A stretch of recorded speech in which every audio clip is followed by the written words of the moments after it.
What up, everybody? Welcome to the X-Cast.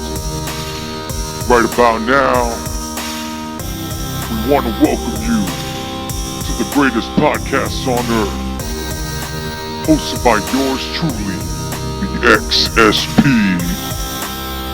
I want to hear you say X-Cast, X-Cast, X-Cast, X-Cast, X-Cast, X-Cast, X-Cast, X-Cast. We're back.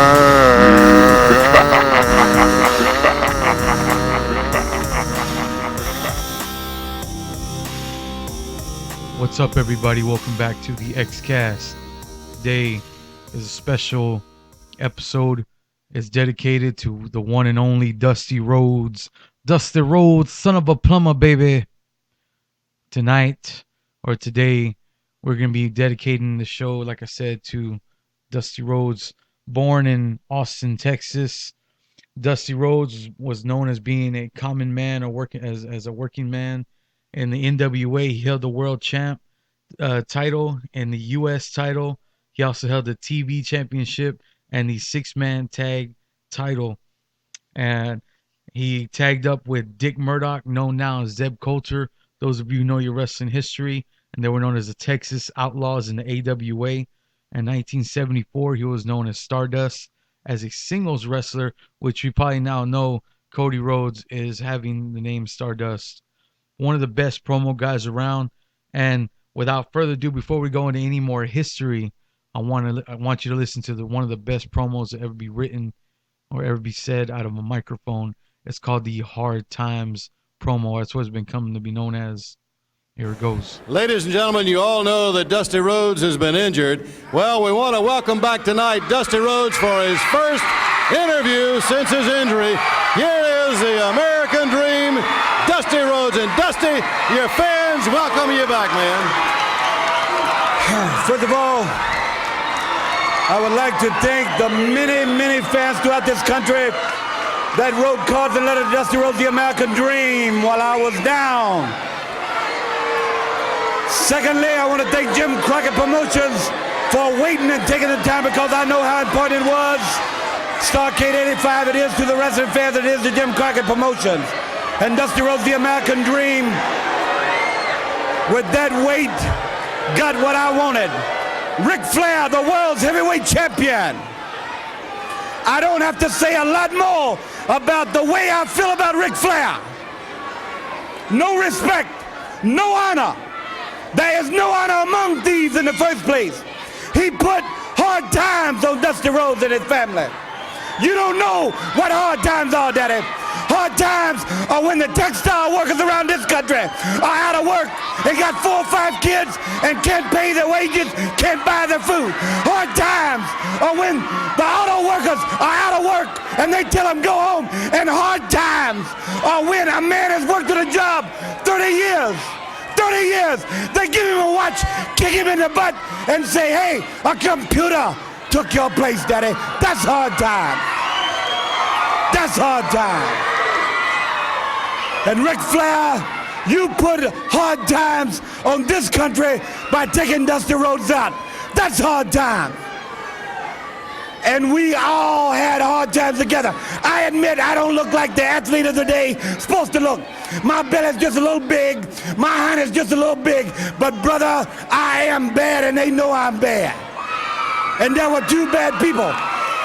One was John Wayne and he's dead, brother, and the other one's right here. Nature Boy Ric Flair. The world's heavyweight title belongs to these people. I'm gonna reach out right now. I want you at home to know my hand is touching your hand for this gathering of the biggest body of people in this country, in this universe, all over the world now, reaching out because the love that was given me, and this time I will repay you now, because I will be the next world's heavyweight champion on this Hard Time Blues. Dusty Rhodes Tour 85 and Ric Flair, Nature Boy. Let me leave you with this. One way to hurt Ric Flair is to take what he cherishes more than anything in the world. That's the world's heavyweight title. I'm gonna take it. I've been there twice. This time when I take it, Daddy, I'm gonna take it for you. Let's gather for it. Don't let me down now, because I came back for you, for that man up there that died 10, 12 years ago and never got the opportunity to see a real world champion. And I'm proud of you, and thank God I have you. And I love you. Love you! The American Dream, Dusty Rhodes fans. So, without a shadow of a doubt, he was one of the best promo guys. Like I said, he debuted in the WWE in mid-1989. He was put in polka dots just to humiliate him, just because of an incident that happened with another organization. Also, he made that polka dot outfit work. I don't know if you ever seen it back in the 90s when I was growing up. I remember seeing him dancing all over the ring. He had the polka dots, the black unitard or whatever it is, the black leotard thing, and with the orange polka dots and the yellow polka dots and the headband with the black and yellow polka dots. And they were trying to humiliate him, but you know what? Due to his charisma, due to his just work ethic, he won over the crowd. He won over every little thing, and he did that for about a year or so in the WWE. Then in 1991, he went to WCW and played a face until 1996, where he joined the NWO along with Scott Hall and Kevin Nash and the like, and he was a heel for the latter part of his run there at WCW. And after his run in WCW, when everything closed down and Shane bought the company, he went to ECW, where he ran an angle with Steve Corino, and where Steve Corino was playing the King of Old School, basically taking a gimmick that was done by Dusty Rhodes back in the day, and he's trying to play the old school Dusty Rhodes. But Dusty Rhodes, as you know, is a king of the Texas Death Match, just like Terry Funk, and they went at it in regular matches. They went at it in Texas Death Matches, and it was a cool time. After that, he joined TNA and did some independent work. He was also in JCW. If you did not know, Dusty played a part in different angles there in JCW, or Juggalo Championship Wrestling. If you don't know, that's the Insane Clown Posse's wrestling organization. And he was in there. He was in Turnbuckle Championship Wrestling, Ring of Honor. And after that, after he did all these independent things, he was inducted into the Hall of Fame, the WWE Hall of Fame in 2009, making an appearance on TV here and there. And he helped develop what's known now as NXT. So basically, he helped NXT, the guys in NXT, the independent guys that were coming up, helped them how to cut promos, helped them to be unscared in front of a camera, unscared behind the microphone. And he was there giving them tips of the trade and doing the best he can to develop some great workers. We have guys like Kevin Owens. We have guys like Sami Zayn, Big Cass, Bull Dempsey, different guys like that running the show there.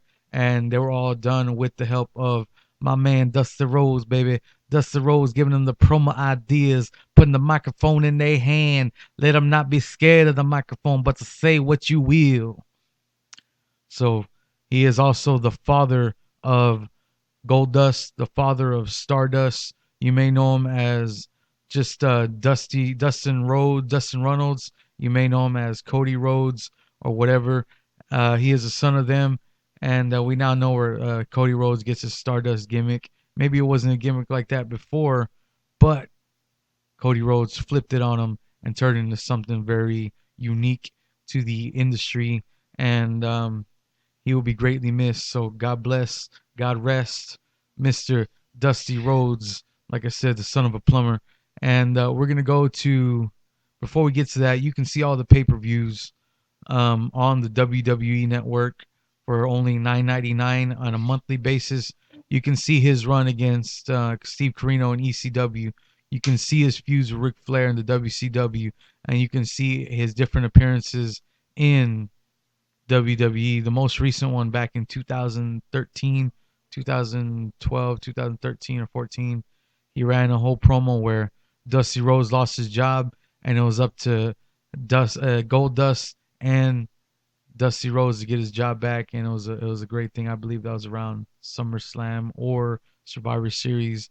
Anyway, go check it out. It's a really good program, and Dusty Rhodes never disappoints, whether he's in his old age or whether he's in the earlier stage of his career. Nonetheless, an entertainer, nonetheless a professional wrestler, and this one right here, this next piece, this next song, or this musical interlude we're going to have is dedicated to one of my favorite pay-per-views, Extreme Rules.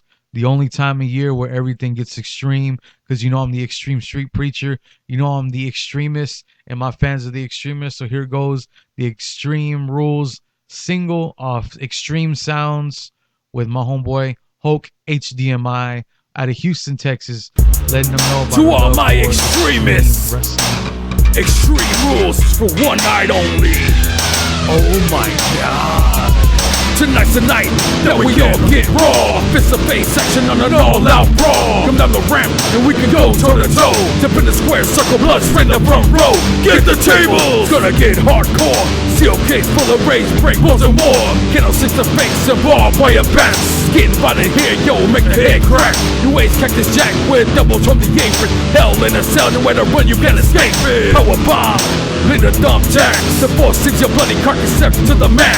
Grip my teeth and lower my head and go all out. Throwing at us in the face and scrub the brains out.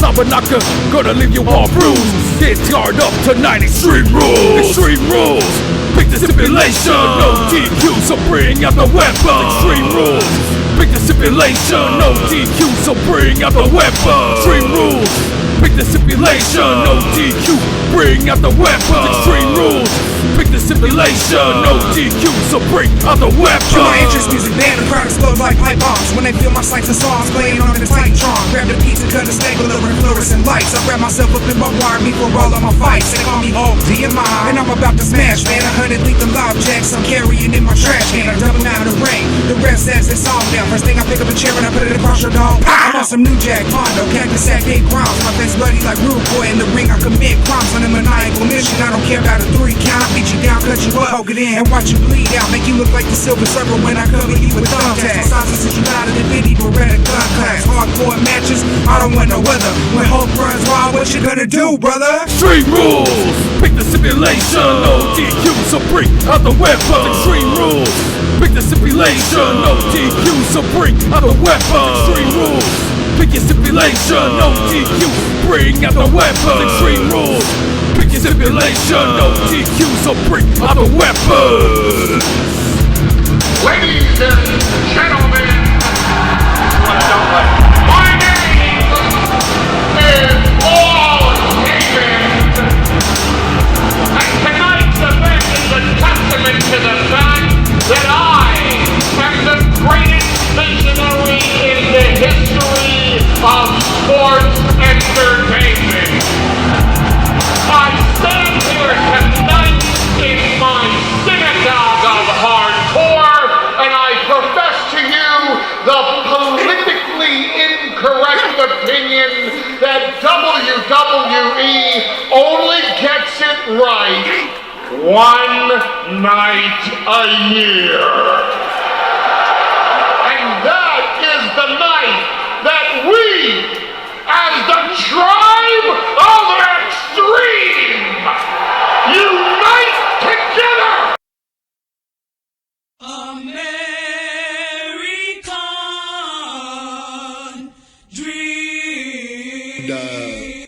Dusty says, "You're the kid from New York." And I said, yes, Paul Heyman. Nice to see you, Dusty. And he says, "What the hell are you doing here?" I said, "I'm taking pictures for the magazines. I'm going to cover the television tapings tonight." He goes, No.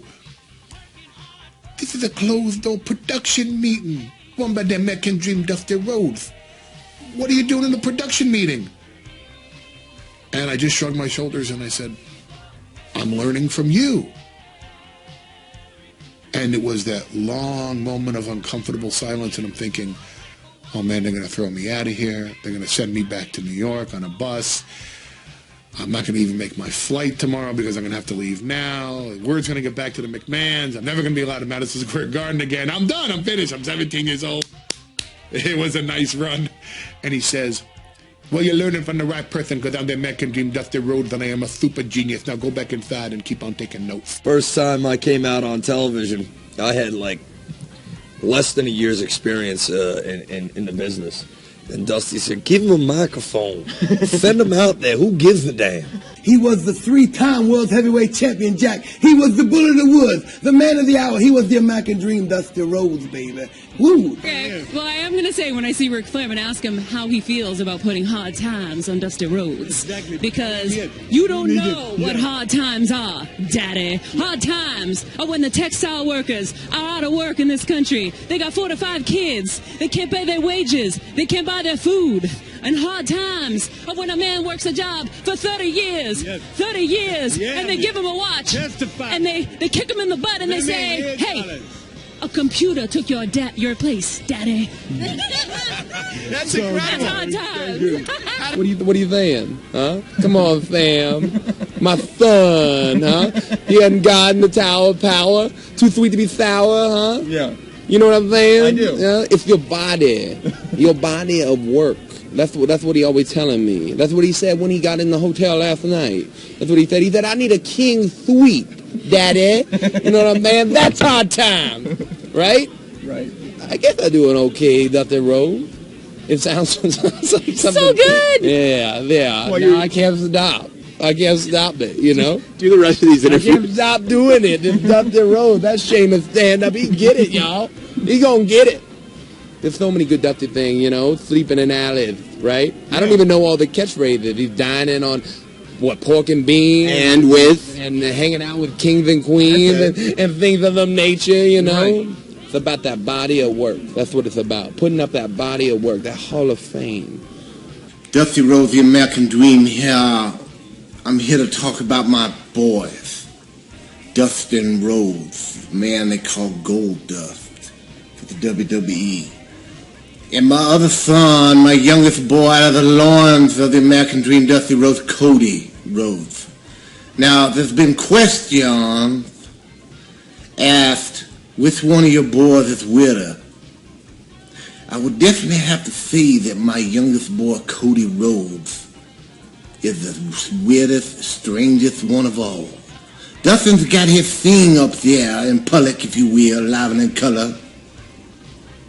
Cody thinks he's going to be a big star someday. Well, that might be, but first Cody has to accept Goldust's challenge. Goldust needs to take his rightful place. So Cody and the world accept your brother's challenge, baby. I love you. I am an FBI agent. I'm Johnny Utah, representing the Federal Bureau of Investigation. This isn't a game boat. People are dead. People are dying. This is not funny anymore. I am an FBI agent, baby. The Bureau. You got to understand that boy you shot with an off-duty cop, they will hunt you down to the ends of the earth, buddy. You got to understand. They're serving into the game 27 banks in 3 months. The dead presidents, I will hunt them down. I was going to have the next segment, and Dusty switched it. I didn't follow Cornette. Dusty said, you're going to close the show, baby. You know, okay, Dream, how much time do I have? And he goes, as much time as left. You're going to just get a 5-second countdown and wrap it up. Yeah. Wow. So it was open, you know, just the last match is in the ring, and I could have had 4 minutes. I could have had 30 seconds. Yeah. And then, you know, just wing it, you know, and I went out there, and I had about 4 minutes. And I did everything. I imitated everybody on the roster. I talked about everybody else's match. I tried to put everything over. I ran around the podium. I did everything I possibly could except speaking in tongues to garner people's attention so that you wouldn't dare click that dial. And, you know, and I ended it with some ridiculous punchline that, you know, so, you know, that people would say, oh, that was very cute what you said. And I came in the back. And I thought, man, I'm a star. I'm Paulie Danielson. I'm the greatest promo of all time. And Dusty looks at me and goes, thank you very much, kid. That was so very, very entertaining. But the question I have for you is, where's the money? Right. I never sold Starcade. You went out there and you danced around for 4 minutes and you said blah, blah, blah, blah, blah, but at the end of the day, there wasn't no money in that promo. I drew no money. I called Dusty on the phone, I said, Dusty, this dangerous alliance is going to blow away the Horsemen, but it's missing one piece. Well, I think it's just the greatest thing in the world. I think this is better than the Horsemen. Well, who we missing? And I said, well, this kid, stunning Steve Austin. He's the world's greatest athlete. And he goes, I like that Steve Austin. He's good, but you really think we're going to put this kid in the dangerous alliance? And I said, but Dusty, he's from Texas. He's just like you. He's gonna just become the big star in the business. And he goes, I knew the next big star in WCW was gonna be from Texas. He's all yours, baby, because I'm a super genius. I'm glad I thought of the idea. American Dream. All right, my friends, we are back. And let me tell you something, Mr. Virgil Runnels has done touched so many lives, baby. But we're going to transition right now into Money in the Bank, which is last night's pay-per-view. And boy, what a pay-per-view. Now, they've been having pay-per-views back-to-back, it seems like every 2 weeks. But this one tonight was different. This one tonight was your Money in the Bank, the chance to grab a hold of that briefcase and get you a shot at the #1 title, the World Heavyweight WWE title. And that was on the stake, brother. And the winner of that last night's match was Sheamus, the Celtic Warrior. He won the titles, or the chance, the #1 contendership, the briefcase, if you will, the Money in the Bank briefcase. And it was a hard-fought victory. Many chair shots, many ladder shots, different high aerial moves, the RKO from the top of that 20-foot ladder. And it was a wonderful thing. It was a great performance by all participants involved, and it was a great time. Now, I want to transition right now. Like I said, we're going to talk about the tag team champions changed hands. Last night it was New Day, which a lot of people are giving hate on New Day, but I like them. They're full of positive energy. People think they're a racist satire, but nonetheless, if one thing doesn't work for you, the high-flying Jamaican thing don't work for you, if the straight A's honor roll valedictorian thing doesn't work for you, if the big muscle-bound thing doesn't work for you, the bodyguard thing doesn't work for you, what else can you do but join forces and put all your attributes together and make a faction? This is the New Day. Maybe I'm overhyping them. It doesn't seem that way to me, baby. That's why they're the tag champions, or they were. They were going up against primetime players. Now, it was a hard-fought victory. It was a powerhouses versus powerhouses and speed versus agility. And this match, let me tell you, titles changed hands.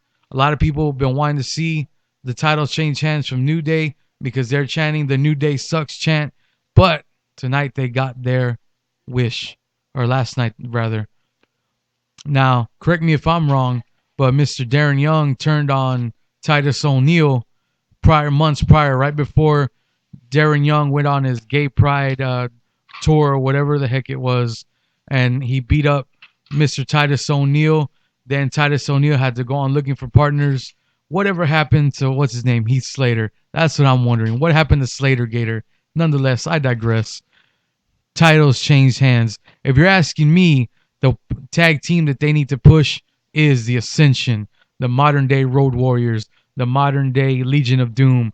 These guys got the look, they got the speed, they got the power, and I really do feel that they will have the tag championship in the future. And that's my opinion. And I really do wish they would give the guys the push they need for that. Secondly, one of the highlights of the night was Kevin Owens versus John Cena #2.